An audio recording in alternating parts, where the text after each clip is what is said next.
Episode తాలూకు సారాంశం.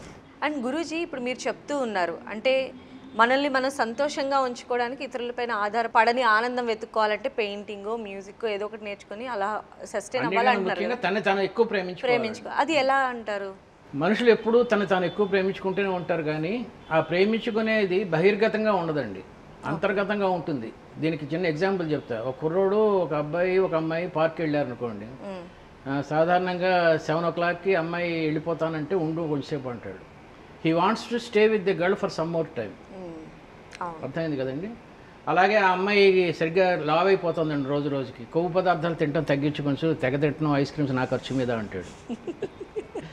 అలాగే ఎక్కువ సినిమాలు చూసి సరిగ్గా చదవట్లేదండి, సినిమాలు తగ్గించు అంటాడు. అమ్మాయి నవ్వుతుంది అనుకోండి, ఎంత బాగా నవ్వావో అంటాడు కదా. నవ్వినప్పుడు బాగుంది అన్నాడు, లావ్ అయినప్పుడు తగ్గించు అన్నాడు, ప్లస్ సినిమాలు నువ్వు కొంచెంసేపు ఉండు నాతో పాటు అన్నాడు కదా. ఇదే ప్రశ్నలు నీకు నువ్వు అన్వయించుకుంటే నీతో పాటు నువ్వు ఎంతసేపు ఉంటున్నావు? పార్క్ అనే జీవితంలో టీవీ చూడకుండా కేవలం అమ్మాయిని కూర్చోబెట్టుకుని ఉన్నావు కదా, పుస్తకాలు చదవకుండా. నీతో పాటు నువ్వు ఎంతసేపు జీవితం అనే పార్క్లో ఉంటున్నావు ఒక్కడివే. నిన్ను నువ్వు ఆలోచించుకుంటూ నేను లావ్ అయిపోతున్నాను, మొటిమలు ఎక్కువ వస్తున్నాయి, నీ మొహం మీద ఎన్ని మొటిమలు ఉన్నాయి, సరిగ్గా చదవట్లేదు, డబ్బులు లేవు, ప్రేమతో ఉండట్లేదు ఫాదర్ అండ్ మదర్తో, ఇవన్నీ మొటిమలే కదా. ప్లస్ నువ్వు నవ్వుతే బాగుంది అన్నావు అమ్మాయితో. ఆ అమ్మాయి పరిచయం ఎంతకాలం అయింది నీకు? 4 months 5 months 1 year అయింది. నీకు నువ్వు పరిచయం ఎంతకాలం అయింది? 24 years అయింది. మరి ఎంత బాగుండాలి నీతో నువ్వు కదా. కాబట్టి నీతో నువ్వు బాగుంటాం మొదలు పెడితే జీవితం అద్భుతంగా ఉంటుంది. So spend lonely with you for some time, give always suggestions to you. నీకు నువ్వే సలహాలు ఇచ్చుకుంటూ ఉండి ఇంకా బాగుండాలంటే ఏం చేయాలి, ఇంకా అందంగా ఉండాలంటే ఏం చేయాలి, ప్లస్ మొటిమలు అవన్నీ వస్తున్నప్పుడు ఎలా తీసేయాలో ఆలోచించుకో. ఇది దీన్ని బ్రాండింగ్ అంటారు. బ్రాండింగ్ అంటే BRAND, brand. B stands for base. నీకు మీ ఇంట్లో ఉనికి ఉందా?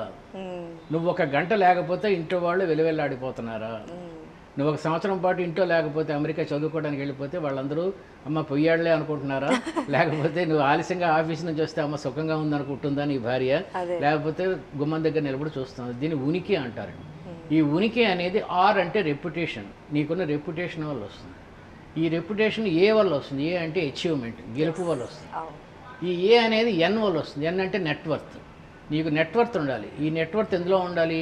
డబ్బులో ఉండాలి, ఆరోగ్యంలో ఉండాలి, కీర్తిలో ఉండాలి, ఇంట్లో హుషారుగా, ఆఫీసులో హుషారుగా, నువ్వు ఉన్న చోట హుషారుగా ఉండటం వల్ల ఎంతూజియాజం వల్ల ఉండాలి, నీకు కొంచెం జ్ఞానం ఉండాలి. ఇవన్నీ మనం ఎపిసోడ్స్లో చేసాం, షడ్గుణ ఐశ్వర్యాలు అని చెప్పి. ఈ 6 ఉండితే దాన్ని డివిడెండ్ అంటారండి. డివిడెండ్ అంటే లాభం. BRANDలో D అనేది డివిడెండ్. ఈ డివిడెండ్ అనేది జంతువులకు ఉండదండి. జంతువులు ఎంతూసియాస్టిక్గా ఉండవు, మనుషులు కూడా ఇలాగే ఉంటారు, ఎంతూసియాస్టిక్గా ఉండవు. లేస్తారు, తింటారు, పడుకుంటారు, నిద్రపోతారు. ఎంతూజియాజం జంతువులకు ఉండదండి. ప్లస్ నెట్వర్త్ పెరగదు వాటికి, అవి నవ్వవు, వాటికి జ్ఞానం పెరగదు, అవి గడ్డే తింటూ ఉంటాయి, బిర్యానీ చేసుకొని తినాలనే కోరిక ఉండదు వాటికి, నెట్వర్త్ పెరగదు. వాటికి రెప్యుటేషన్ ఉండదు. ఏ జంతువుకైనా తన బావమరిది ఎవరో తెలుసా? అసలు భార్యే తెలియదు. సో లవ్ ఉండదు, దానికి ఉనికి ఉండదు, అది ఉన్నా ఒకటే లేకపోయినా ఒకటే కదా. ఇలాగ బ్రాండ్ పెంచుకుంటే నీ జీవితం ఎప్పుడూ సుఖంగా ఉంటుంది. ఎపిసోడ్ ముగించే ముందు మీ స్టైల్లో ఒక మంచి టిప్. మనం ఒక పని చేసి తర్వాత బాధపడితే దాన్ని మొహమాటం అంటాం. అవును. మనం ఒక పని చేసి దానివల్ల ఆనందంగా ఉంటే దాన్ని త్యాగం అంటాం. త్యాగం వేరు, మొహమాటం వేరు. ఇది ఫస్ట్ పాయింట్. రెండో పాయింట్ ఏంటంటే, నీకు ఏదైనా సమస్య వచ్చినప్పుడు అంతకన్నా పెద్ద సమస్య ఉన్నాడు చూస్తే నీ సమస్య చిన్న గీతలా కనబడుతుంది. దీనికి మెయిన్ ఇదేంటంటే, క్యాన్సర్ హాస్పిటల్కి వెళ్ళి పళ్ళు ఫలాలు ఇవ్వు, అందుల స్కూల్స్కి వాటికి వెళ్ళి వాళ్ళకి ఫీడ్ చేయి. వాళ్ళ జీవితంలో ఎంత స్ట్రగుల్ అవుతున్నారో ఇవన్నీ తెలిసే కొద్దీ, ఇది కోట్ కాదండి, ఒక సిద్ధాంతం, తెలిసే కొద్దీ నీ యొక్క సమస్యలు ఎంత చిన్నవో అర్థం. అవును, అంటే ప్రతి చిన్న విషయానికి నిజంగా కూడా అందరూ కుమిలిపోతూ ఉంటారు. సో మీరు చెప్పినటువంటి ఈ టిప్ నిజంగా చాలామందికి చాలా రకాలుగా ఉపయోగపడుతుంది అనుకుంటున్నాం. Thank you so much Guruji. ఈరోజు నవ్వుని మనం ఎలా పర్మనెంట్గా ఉంచుకోవాలి, ఏ సూక్ష్మ క్రిముల్ని మనం సబ్బెట్టి కడిగేయాలి అని చెప్పి చాలా చక్కగా ఎక్స్ప్లెయిన్ చేశారు. థ్యాంక్ యూ సో మచ్ అండి.